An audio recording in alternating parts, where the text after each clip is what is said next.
توم جگانو لتاريخ هاجر حبن زخونو كساب زتنتن ببقوانو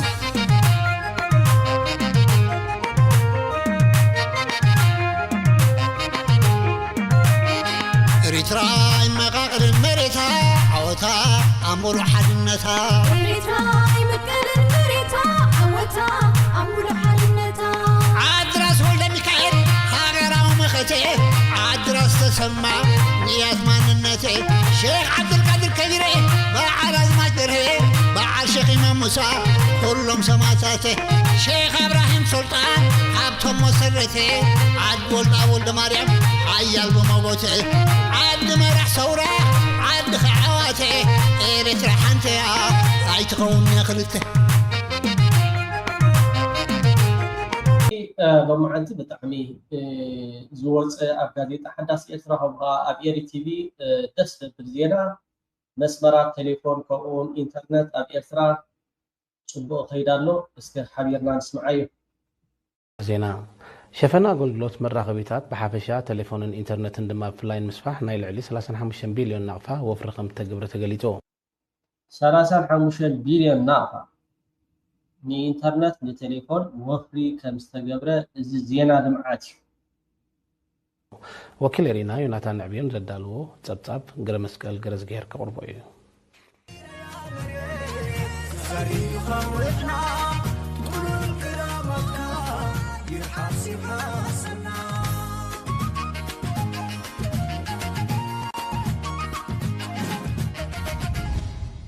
كابشحن تشعت ميتين تسعن حدن كساب كلتشحن أسران شدشتن أبصلات مرة خويتات بزتقبره نايل على 35 بليون نقفة جزيف وفري جغرافيا وشفنا أقل التليفون إنترنت المسفح أدمع سرح كمستعمة تقليسو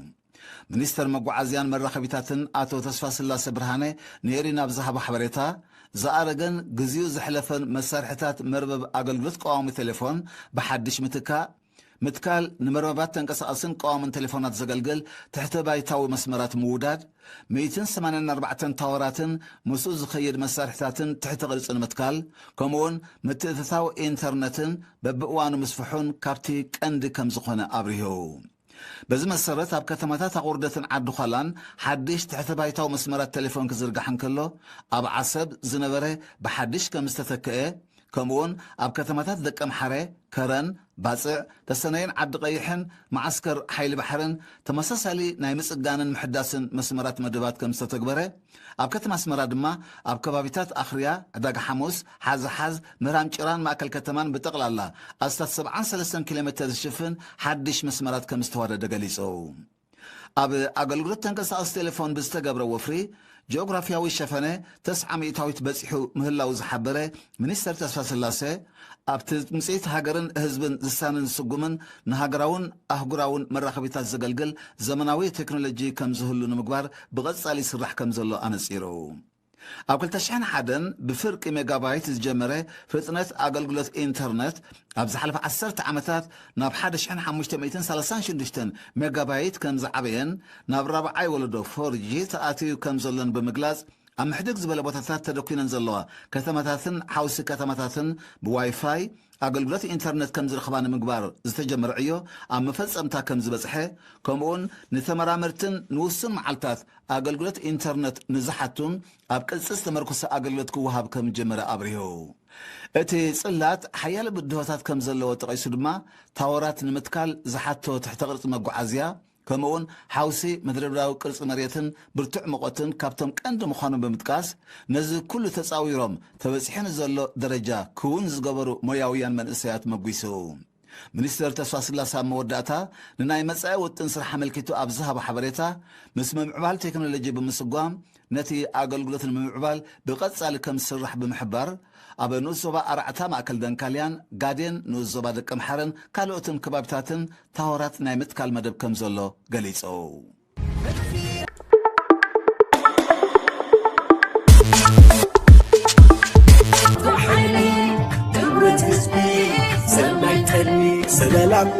سلام اليوم حضروا بعيد سلام اليوم سلام اليوم سلام اليوم سلام اليوم سلام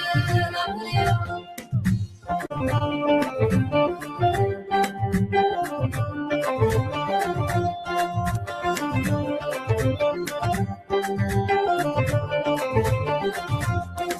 سميت كمسرح وكم حيلي الشمر تزديد وحيال عبد سمدت ويت المخس وتصندو كتور رجعت بي بخير زعبي السخات مرفوع تخفي تصنعو السخات دليل بسيط على رعيو سلام نخيدو يترك لنا معلوم سمت أتودي سي الجرام سمت سلام اليوم سلام اليوم سميت كمسرح وكم حيلي الشمر تزبيت وحيال عبد سمدت ويت المخس وتصندو كتور رجعت بي بخير زعبي السخات مرفوع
هذه المبادرة الصندوق هي ما نتمناه ونريده للقرن الافريقي ونتطلع اليه وهو مستقبل الاجيال القادمه ولنا جميعا شرف البدايه ودعم هذه المبادره وانا عظيم شكرا لكم جميعا. جابيلا سكر الرئيسي تطلعنا شكر خاص باسم دولة اريتريا والسفارة الاريترية እንዲረዱት እና የጽንዶ ዓላማ ተከታዮች ተርጓሚዎች ሰሪዎች እንዲሆኑ ለማድረግ በማሰብ ነው። እዛ በፊት ግን ሱዳንን በተመለከተ አንድ ቃል መናገር ፈልጋለሁ። የዛሬ 50 ዓመት ገደማ ከትግራይ ተነስቼ በኤርትራ አድርጌ በቃልወራ በኩል ፖርት ሱዳን ገባሁ። የ24 ዓመት ልጅ ነበር። ሱዳን በዛን ወቅት 1 ሚሊዮን ኢትዮጵያዊ ስደተኞች ተቀብላ ያለምንም ማጉረምረም ታስተናግድ ነበር። የሱዳን ሕዝብ ደግነት የማያውቅ ኢትዮጵያዊ የለም። ዛሬ የኢትዮጵያ መንግስት የሱዳንን አገር እንደ ሀገር ለማፍረስ የሱዳን ሕዝብ ሰላም ለማናጋት የዩናይትድ አረብ ኤሚሬትስ ቅጥረኛ ሆኖ መሳሪያና ተተኳሽ አስተላላፊ ሱዳንን የሚያፈርስ ሰራዊት አሰልጣኝ በመሆኑ የተነሳ የኢትዮጵያ ሕዝብ የሚሰማውን ሐዘን በዚህ ሕዝብ ስትገልጽላችሁ እፈልጋለሁ።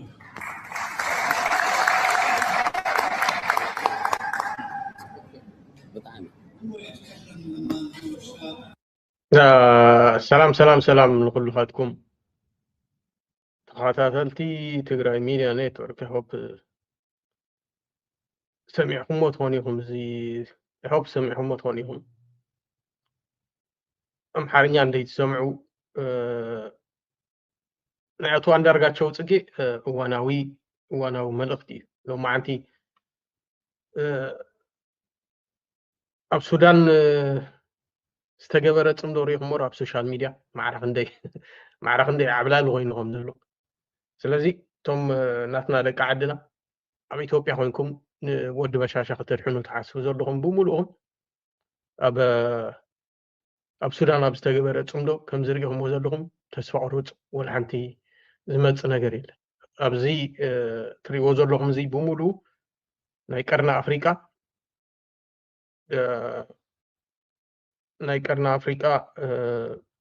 ከም ዝትሪእዎ ዘለኹም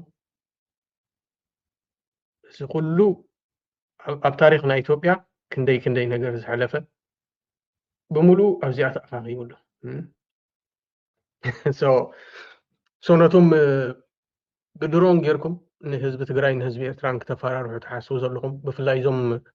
ናትና ኣለው ባንዳታቶም ዝገደዱ ንሶም እዮም ኮይኖምና ዘለዉ ትምሓራይቲ ኦሮሞ ኣብ ብልፅግና ዘሎ ብፍላይ ኣብ ናይ ብልፅግና ኦሮሞ ዘሎ ወልሓንቲ ቃል ዘይዛረብ ንዓና ሕጂ ከምቲ ደብረፅዮን ኢልዎ ዘሎ ቶም ዓብይ ፀገምን ዕንቅፋትን ኮይኖምና ዘለዉ እዚ ህዝቢ እዚ ከይዕወት ሰላም ከይመፅእ ኣብ ኢትዮጵያ ንባዕሉ ለውጢ ከይመፅእ ዕንቅፋት ኮይኖም ዘለዉ ቶም ናትና ክዳዓት እዩ ሶ ደብረፅዮን ነዚኣቶም ሎማዓንቲ ቶም ናትና ክዳዓት ኢልዎም ብዙሕ መልእኽቲ ይሕሊፉ ደብረፅዮን ግን ሓንቲ ብጣዕሚ ዘስሓቐትኒ እውን ካብቲ ናቱ ናይ ደብረፅዮን ኣላ ውጪ ፅቡቅ እዩ ኣብ ትግራይ ከም ዝትሪእዎ ዘለኹም ብዙሕ ለውጥታት ኣብዛ ዝሓለፈት ካብ ወዲ ወረደ ጀሚሩ ክሳብ ዛ ትማሊ ዝወሰድዋ ስጉምቲ ሙሉእ ጀነራል ካብ ስልጣኑ ምብራር ጀሚሩሎ ደብረፅዮን መንግስቲ ከም መራሒ ምሽታት ጀሚሩሎ ደብረፅዮን ውጪ ፅቡቅ እዩ ስለዚ እዚ ንትግራይ ዓብይ ለውጢ ዓብይ ነገር እዩ ዝኸውን እዚ ትግራይ ናበይ ትኸይድ ኣላ ድማ ንሪኦ ኣለና እዚ ኣብ ሱዳን ዝተገበረ ናይ ፅምዶ ዶክተር መንዩ ፕሮፌሰር መሐመድ ካብ ኣይ ቲንክ ኣብ ቤልጅየም አንዳርጋቸው ፅጌ ካብ ዓዲ እንግሊዝ ኣወል ስዒድ ካብ ኣስመራ ቶም ናይ ሱዳን ኣብ ሱዳን እዮም ዘለዉ ቶም ካልኦት ጠቕላላ ጋምቤላ ብሙሉእ ኣብኡ ተሳተፈ ኣብ ሱዳን ዝቕመጥ ኤርትራዊ ኣምሓራይ ኦሮሞ ትግራዋይ ብሙሉእ ኣምሓራይ ኩሉ ሉ ሓቂ ሰው ወዲ በሻሻ ኣብ መወዳእታ ንመን ሒዙ ተሪፉ መስለኩም ነቶም ናትና ከዳዓትን ጠላማትን ሒዙ ተሪፉ ሶ ፅምዶ ኣብ ዝበፅሐ የብሉን ዝበልኩሞ ረይዎ ኣበይ በፂሕኩም ዘሎ ሓንቲ ስእሊ እውን ኣላ ፅባቕቲ ዝሰርሕዋ ንሳውን ነቶም ፅምዶ ፈሪሱ እዩ ትብሉ እዚኣ ትሪእዋ ዘለኹም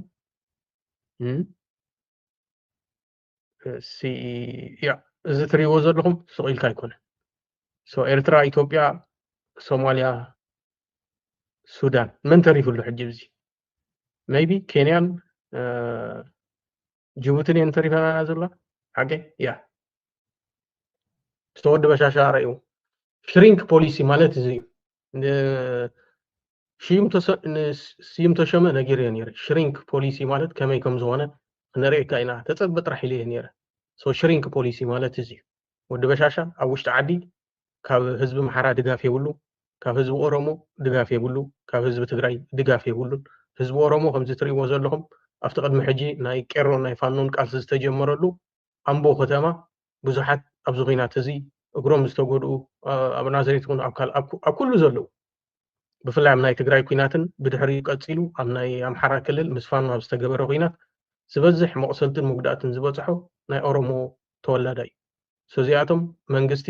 ዝኣተወሎም ቃል መሬት ጥቕማጥቕሚ ጥሮቶኦም ገለመሊኦም መንግስቲ ከኽብረሎም ኣይደልየን ኣይዘዎ ኢሎም ማዓንቲ ሓንቲ ንእሽተይ ፍልይ ዝበለት ቪድዮን ከርእየኩም መንግስቲ ኢትዮጵያ ገንዘብ ዝበሃል የብሉን ባጀት ኩሉ ወዲኡ ወይ ሕጂ ኣብ ዝቐረባ እዋን ኣሜሪካ ኣብ ልዕሊ ኤርትራን ኣብ ልዕሊ ኢትዮጵያን ኣንቢራቶ ዝነበረት እገዳ ተላዒሉሉ ሓቂ ሰው ወዲ በሻሻ ወላ እዚ እገዳ ዝተላዒሉሉ ከሉ ኣፅዋር ክገዝእ ንሕሪ ኢሉ ክገዝእ ኣይክእልን ሻዕብያ እገዳ ተላዓለ ኣይተላዓለ ኣፅዋር ናይ ምግዛእ ክርፋን የብሎምን እኹል ኣፅዋር ኣለዎ ተዋሓደ ኣብዛ ናይ ትግራይ ኩናት እኳስ ወዲ በሻሻ ፈቲ ከይፈተወ ንስልጣኑ ዝኩሉ ትግራይ ኩናት ክግበር ከሎ መዘክር ኣባዲ ዘሞ ኣብተን ዘቅረበን ፅሑፋት ተመሊስኩም እንድሕር ኣንቢብኩመን ሻዕብያ ክንደይ 30 ታንኪ 12 ሚሳይል ገለመለን መድፍዕን እዚ ኩሉ ዓይነት መሳርሒ ካብ ትግራይ ወሲድ እዩ ሶ ሻዕብያ ኣፅዋር ክገዝእ ናይ ግድን የብሉ ወዲ በሻሻ ግን እዚ ሕጂ ካብ ኣሜሪካ ተላዒሉሉ ዘሎ እገዳ ኣፅዋር ክገዝእ ንሕሪ ኢሉ ገንዘብ የብሉን ንምንታይ ዝብል ኣነ ናይ ግድን ከረድአኩም የብለይን ካብ ማእከል ኢትዮጵያ ሓንቲ ሓፍትና ብቋንቋ ኣምሓርኛ ዘመሓላለፈቶ መልእኽቲ ኣሎ ንምንታይ ኣብ ኢትዮጵያ ስርዓት ኣልበኝነት ከም ዘለዎም ከረድአኩም እዩ ዜሩ ፅምዶ ረይዋ በይበፅሕ ኣሎ ሰው ወዲ በሻሻ ሽሪንክ ፖሊሲ ኣብ ውሽጢ ዓዲ ካብ ኩሎም ህዝብታት ኢትዮጵያ ድጋፍ ሲኢኑ ኣዲስ ኣበባ ከም ዝትሪእዎ ዘለኹም እዩ ኣብ ኣዲስ ኣበባ ህዝቢ ኢትዮጵያ ናብራ መሪርዎ ትማሊ ናይ ኤሌመንተሪ ወይ ናይ ሃይ ስኩል መምህር ኮይኑ ደቁ ዘዕቢ ዝነበረ ሓደ ወላዲ ኣብ ኣዲስ ኣበባ ሎሚ ክዕቢ ኣይክእልን እዚ ህዝቢ ኢትዮጵያ ብፍላይ ህዝቢ ኣዲስ ኣበባ ብኣስማት እዩ ዝነብር ዘሎ ኣብ ውሽጢ ዓዲ ወላ ሓንቲ ድጋፍ ዘይብሉ መንግስቲ ካብ ጎረባብቲ ዓዲ ወላ ሓንቲ ድጋፍ ዘይብሉ መንግስቲ ትማሊ ብቐትማሊ ናይ ፈረንሳይ መንግስቲ መፂ ነይሩ ፕሬዚደንት መኒዮም ናይ ዓለም ባንክ መፂኦም ነይሮም ከምዚ ዓብይ ነገር ዘዕወተ ዓብይ ፖሊሲ ዘዕወተ መሲልዎ ኣሎ ወዲ በሻሻ ግን ወላ ሓንቲ ዘዕወቶ ነገር የለን ወላውን ክዋጋ ኢሎም ሳቶም ገንዘብ እንተሃብዎ ኣፅዋር እንተገዘ ወዲ በሻሻ በምንም ተኣምር ኣብዛ ሕጂ ሓሲብዋ ዘሎ ኩናት በምንም ተኣምር ክዕወት ኣይክእልን መጽሐፍ አላ መጽሐፍ እዚኣሲ ኣብ ረመፅ መንበር ትብል መጽሐፍ እዚኦም በኩም አንብብዋ ኢኹም እዚኣ ጽቡቅ ጌራ ብፍላይ ኣብዚ መወዳእታ ኣከባቢ ደርጊ ክወድቕ ክብል ከሎ ኣከባቢ ኣብ ኤርትራ ዝነበሮ ኣካይዳ ልክዕ ኣብዚ መጽሓፍ ዝተጻሕፈ ዘሎ እዚ ሕጂ ኣብ ኢትዮጵያ ንሪኦ ዘለና እዩ ሶ ደርጊ ክወድቕ ከሎ ቶም ጀነራላት ከይተረፉ ኢንክሉዲንግ ጀነራል ሓሰን መሐመድ ናብ ስዑዲ ቅድሚ ምህዳሙ ከራስ በላይ ንፋስ ካብ ነብስኻ ንላዕልስ ንፋስ ኢዶ ነብስኻ ድሕን ዝብል ምስቲ ናይ ኣስመራ ማሕዳር ዝነበረ መን ይስበሃል እዛ መጽሓፍ እዚኣ ጸሓፈ ኢሳቅ ጸጋይ ምስኡ ብምስጢር ተዘራረቦ ዘረባ ነይሩ ኣብ ኢትዮጵያ ከምኡ እዩ ዘሎ ሕጂ እቶም መራሕቲ ናይ ብልፅግና ኣብ መወዳእታ ኩላ ነብስኻ ተድሕን እያ ምናልባት ኣብ ነብስኻ ምድሓን ኣብ ዝግበር ነገር ምናልባት ንኢትዮጵያ ክድሕና ዝኽእል ሓደ ሬድዋን ሁሴን ጌታቸው ረዳ ከም ዝለመዶ ንኣሜሪካ ክመጽ እዩ ኣሜሪካውያን ስለ ዝደልይዎ ስኮላርሽፕ ክወዮም ወይ ከም በዓል ጻድቃን ዝኾነ ዓይነት ክስታይ ብሲአይኤ ወይ ብገለ መጽሓፍ ክጽሕፍ ሚስጥር ከብል ገለ ዕድል ክወሃቦ እዩ ኣብዚ ክመጽ እዩ ከንብብ ክምሃር ክእል ወይ መምህር ክኸውን ክእል ዝኾነ ነገር ሱዳን እቶም ኣብኡ ዘለኹም ናትና ደቂ ዓድና ግን መጨረሻኦም እንታይ ከም ትኾኑ ንርኢ ትደስ ዝብል ነገር ድማ ከም ከልቢ ደድሕሪ ጽምዶ ምኻድኩም ጽምዶ እዚኣ ተገይራ ዶ ጽምዶ ኣብ ዛላምበሳ ተገይራ ዶ ጽምዶ ጾሮና ተገይራ ዶ እዚ ኩሉ ተሓሊፉ ሕጂ ጽምዶ ኣበይ ኮይኑ ኣሎ ኣብ ሱዳን ጽምዶ ምስ ፋኖ ኮይኑ ኣሎ ጽምዶ ምስቶም ናይ ቀደም ኣብ ኢትዮጵያ ለውጢ ክመጽእ ዝቃለሱ ዝነበሩ እሞ ድማ ድሕሪ ለውጢ ዓብይ ስልጣን ተዋሂቦም ዝነበረ እምነት ዝነበሮም ኣብ ወዲ በሻሻ ዝሓሸ መንግስቲ ክኸውን ኢሎም ዝድግፍዎ ዝነበሩ ከም በዓል ፕሮፌሰር መሐመድ ከም በዓል አንዳርጋቸው ጽጌ እዚኦም ኩሎም ርኢናዮም ኣለና ሓቂራ ስለዚ እዚኣ ከይትሕመኩም ከምዛ ትርእይዋ ዘለኹም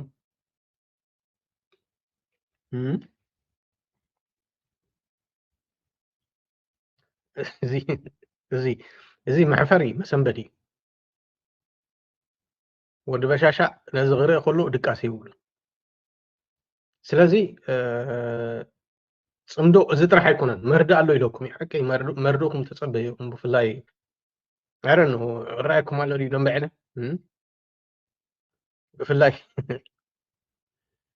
ብፍላይ ደንበዕነ መርዶኩም ተጸበዩ ቶም ናትና ደቂ ዓድና ድማ ካብ ጽምዶ ገና ካልእ ምርድእ ኣብ ዝቐረባ ግዜ ክሰምዑ እዮም ቅድሚ ክልተ ሰሙን ነጊረኩም ነይረ ሕጂ ራእይዋ በፂሑ ሶ ናይ ኣቶ ገዱ አንዳርጋቸው ናብዚ ጽምዶ ዝምእታው ምሕዋስ ናይ ፕሮፌሰር መሐመድ ናብዚ ጽምዶ ዝምእታውን ምሕዋስን ኣብ ፖለቲካ ናይ ኢትዮጵያ ኣብ ፖለቲካ ናይ ኤርትራ ኣብ ፖለቲካ ናይ ትግራይ ዓብ ለውጢ ከምጽእ ሕወሓት ብግልፂ እቶም ማእከላይ ኮሚቴ ናይ ሕወሓት ወይ ላዕለዎት ኣመራርሓ ናይ ሕወሓት ወላ ኣብዚ ቦታ እዚ ኣይረኸቡ which is ምስ መንግስቲ ኢትዮጵያ ናይ ግድን ርክብ ስለ ዘለዎም ወዲ በሻሻ ወይ ኣማኑኤል ኣሰፋ ወይ ዝኾነ ናይ ሕወሓት ማእከላይ ኮሚቴ ኣብዚ ቦታ እዚ እንድሕር ዳርእይዎ ንዕኡ ዓብ ኣድቫንቴጅ እዩ ምክንያቱ ናይ ሓደ ናይ ማእከላይ ኮሚቴ ናይ ሕወሓት ኣብዚ ቦታ እዚ ተረኺቡ ኢሉ ፖለቲካ ክሰርሕ ከም ዝኽእል ኩልና ንፈልጥ ኢና ፖለቲካ ሰርሐ ኣይሰርሐ በዚ ሕጂ ንህዝቢ ኢትዮጵያ ከምነሉ ዝኽእል ኩሉ ነቕዓት ወዲኡ ወይ ወዲ በሻሻ ኩሉ ወዲኡ ወይ በቃ ብሓሶት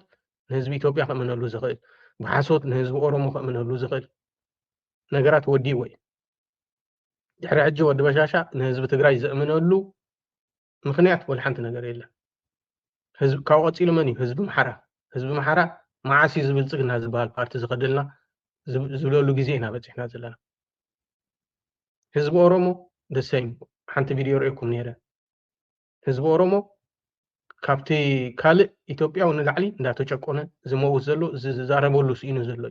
ጀዋር መሓመድ ጥራሕ ዝዛረብ ንባዕሎም ቶም ናይ ኦሮሞ ልሂቃን ኢና ዝብሉ ቀደማ ሓደ ኮይኖም ዝቃለሱ ነበሩ ሳቶም ሕጂ ንባዕሎም እውን ፋሕብትን ስለ ዝኣትዎም እቲ ህዝቢ ኦሮሞ ዝበፅሖ ዘሎ ስቅያት ከምቲ ናይ ቀደም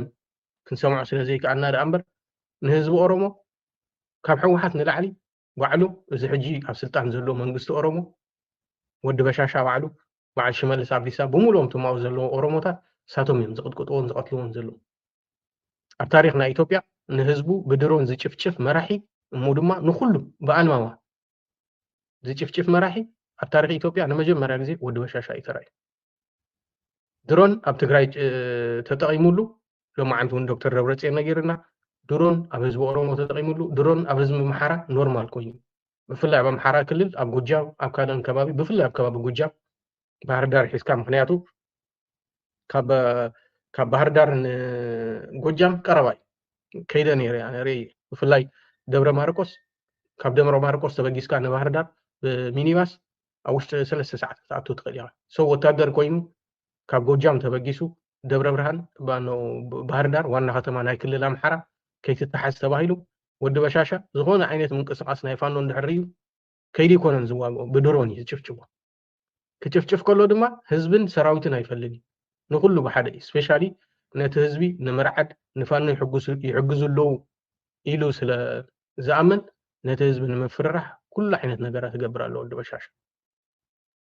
እዚ ናይ ሓደ መንግስቲ ምውዳቕ እዩ ዘርእየና ናይ ሓደ መንግስቲ ምውዳቕ ግን እታ ቪድዮ ከርእየኩም እዩ 00 ዝፅምዶ እዚ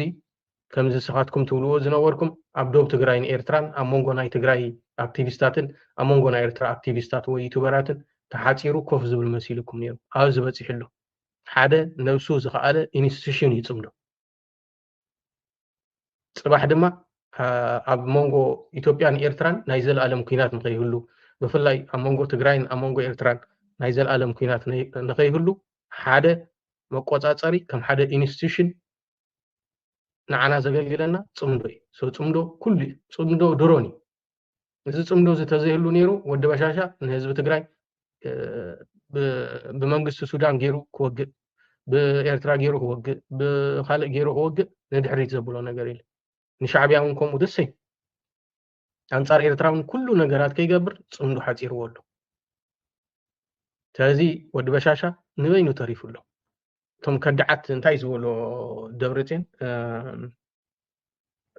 እቲ መሪሕነት ከዲዑሎ ኢልዎ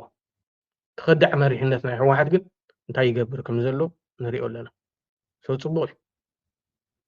ስለዚ እዚ ሕብረ ብሔራዊ ኩሉ ኢትዮጵያዊ ሎሚ ፅምዶ ናይ ትግራይ ናይ ኤርትራን ጥራሕ ኣይኮነን ፅምዶ ናይ ኩሉ እዩ ኣብ ኩሉ ኢትዮጵያ ዝነብር ዘሎ ኢትዮጵያዊ ፖለቲከኛ ለውጢ ክመፅእ ዝደሊ ኢትዮጵያ ሰላም ክትረክብ ኤርትራ ሰላም ክትረክብ ከምዚ ወዲ በሻሻ ዝብሎ ዘሎ ወደብ እንድሕር ዘይረኺብና ተሓኒቕና ንመውት ኣለና ዶ ወደብ ናትና ኢዶ እዚ ደፋር እዚ ደንቆሮውን ስለ ዝኾነ ብዙሕ ግዜ ንወዲ በሻሻ መንነቱ እንታይነቱ እንድሕር ክትፈልጡ ደሊኹም ናይ ዶክተር ሚልኬሳ ኢንተርቪው ስምዕዎ ኢኹም ብዙሕ ግዜ ጀዋር መሓመድ እውን ደጋግሞ እዩ ወዲ በሻሻ ዘይተማሃረ እውን ስለ ዝኾነ ሻብዓይ ክፍሊ እውን ስለ ዝኾነ ኢንፌሪዮሪቲ ኮምፕሌክስ ስለ ዘለዎ እንታይ ዝበሃል ብትግርኛ አይደለም እንታይ ኢና ክንብሎ ነፍሰ ምትሓት ኢና ክንብሎ ወዲ በሻሻ ነፍሰ ምትሓት እውን ስለ ዘለዎ ዝበሃልን ዘይበሃልን ሶ ኢሉ ይዛረብ ፅምዶ እዚ ካብ ዶብ ትግራይን ኤርትራን ሓሊፉ ካብ ኤርትራን ኣምሓራን ወይ ፋኖን ካልኦን ሓሊፉ ሕጂ ኣብ ይበፅሕ ኣሎ ረእይዎ ሜይቢ ፅባሕ ድማ ሰላም ክኸውን እዩ ዝፅምዶ እዚ ኣብ ማእኸል ከተማ መቐለ ኣብ ማእኸል ኣዲስ ኣበባ ክንርኢ ኢና ከምኡ ኢልካ ኣብ መንጎ ኣብ ማእኸል ሶማል ኣብ ማእኸል ጅቡቲ ኣብ ማእኸል ኬንያ ኣብ ኩሉ ክንርኢ ኢና ሽዑ ቀርኒ ኣፍሪቃ ካብዚ ኩሉ ሕቶት ክወፂእ ብሰላም ዝነብረሉ